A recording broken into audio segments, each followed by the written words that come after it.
we have anyone who would like to make any public comments? Hey guys, welcome back to the channel. Let's recap the last AEDC board meeting. A lot of good questions here from how much money the AEDC is holding to their relationship with the range. Let's get into it.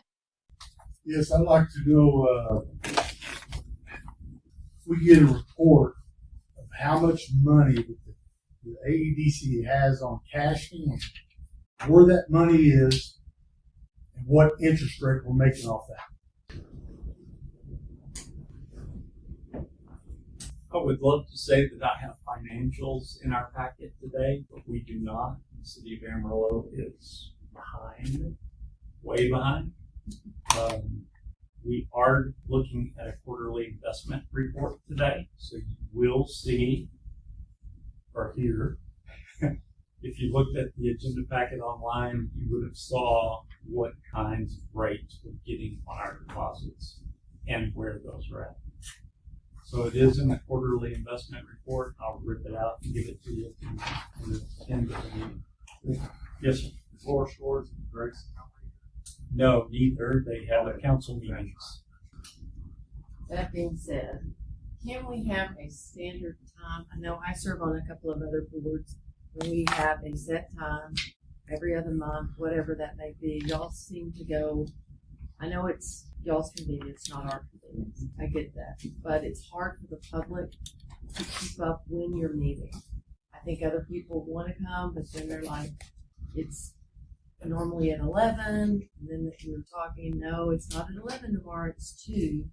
Then this one's running into the city council meeting. I mean, it's just something for y'all's thought. I think that is a concern for citizens. Well, we usually do it at 9, don't we? Right. We're really all over the map. Last year or so, most of them have been at 9 a.m. in the morning. But yeah, some of it is the availability of the room based on the board's availability. So they may choose a date and we can't get the room at 9 a.m. We have to do it at 2. That's why we're doing it at 2 p.m. today.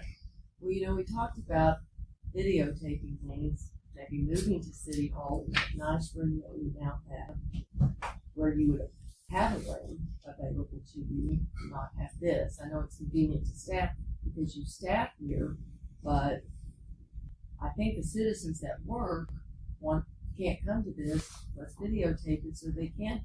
There is more concern with the AEDC now, so I think public needs to be. I know you're audio taping these, but I'm that teacher that needs to see your faces and read your faces sometimes to know what's going on.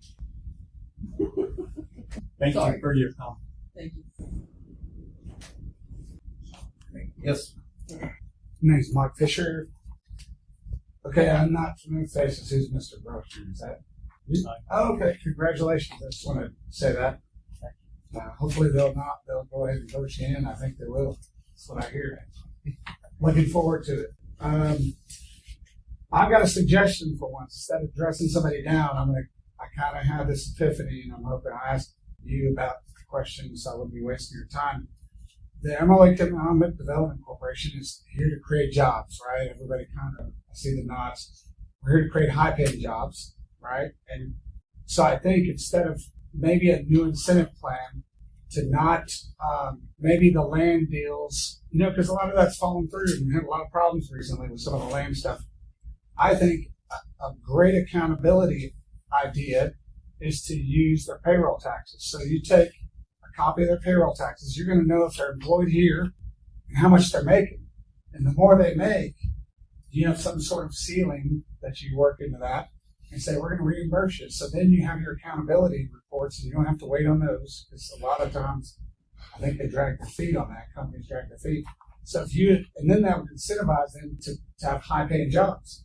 Because if you're giving them money back based on the payroll taxes, then you knock out 2 things. You get accountability, local employees, and hopefully high paying jobs.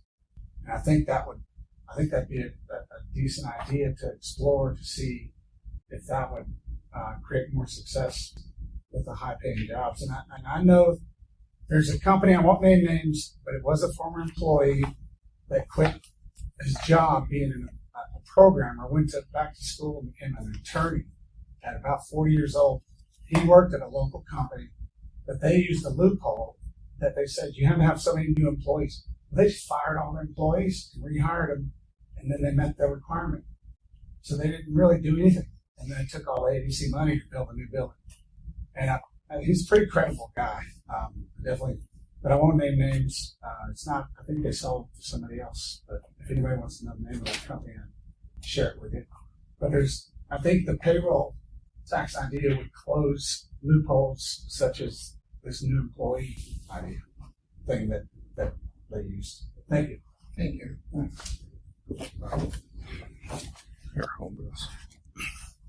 Yes. Yeah.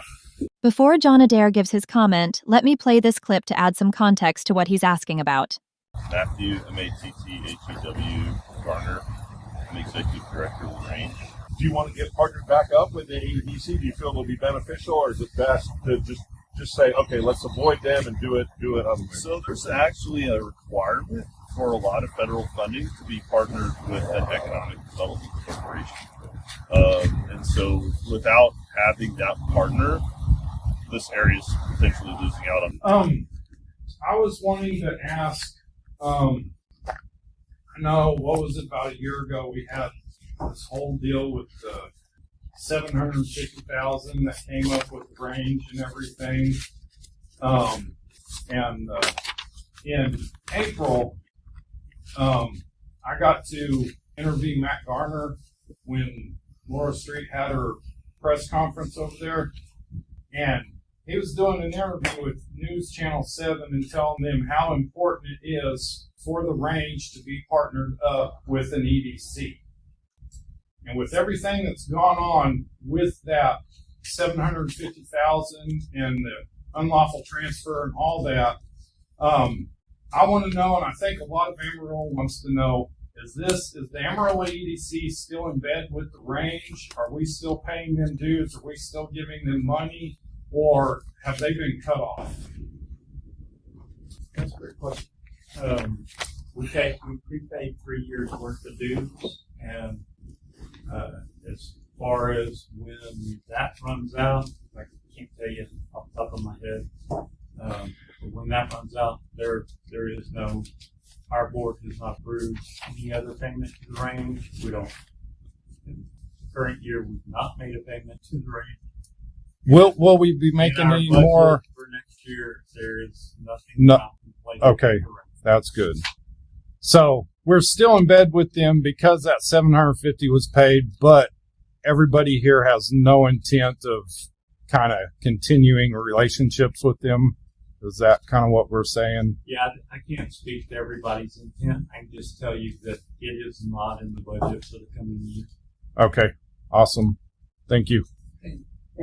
So there you have it. Sounds like the relationship between the AEDC and the range has come to an end, at least for this year's budget cycle. Trust that this channel will be keeping an eye on it. Anybody?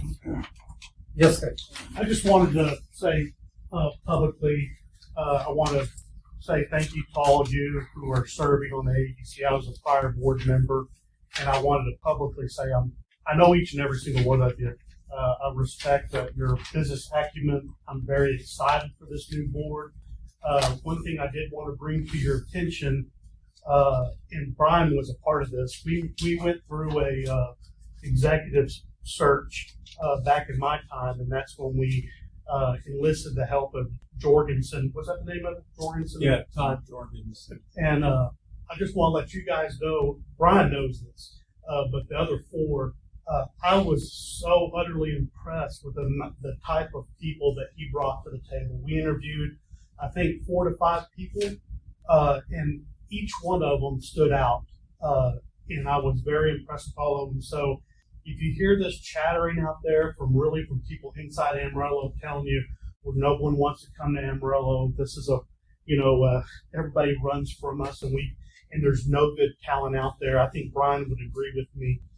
We were very pleasantly surprised of real superstars they literally brought to the table. So I hope that I would encourage you guys, when you get to that point, to possibly, when you put out your RFP or our RFQ, for a firm to help you look for your next president. I would highly encourage you looking again at Todd Jorgensen again. Again, I can't say enough about the type of people they brought to the table, and just know that you're probably going to get a lot of good people apply again. And so I think the AEDC, especially with all 5 of you guys up here, are in really good hands. So thank you again for serving, and know that things aren't dire. You know, things aren't horrible. So thank you. Thank you. I think Jordan merged with They did. They merged with Pace Group. So it's now Jorgensen Pace. And they're the biggest player in this space, basically. We'll talk about that more. just real quick, who did y'all end up hiring from? Barry Albrock. Brock. Yeah. Will you read the executive session language? Yes, sir. Discussion regarding commercial or financial information received from a business prospect and/or to deliberate the offer of financial or other incentive to a business prospect. Project 250502, Energy and Data, and Project 250705, Workforce. We are now in executive session. Thank you, guys. Thanks, Chris. That's our cue.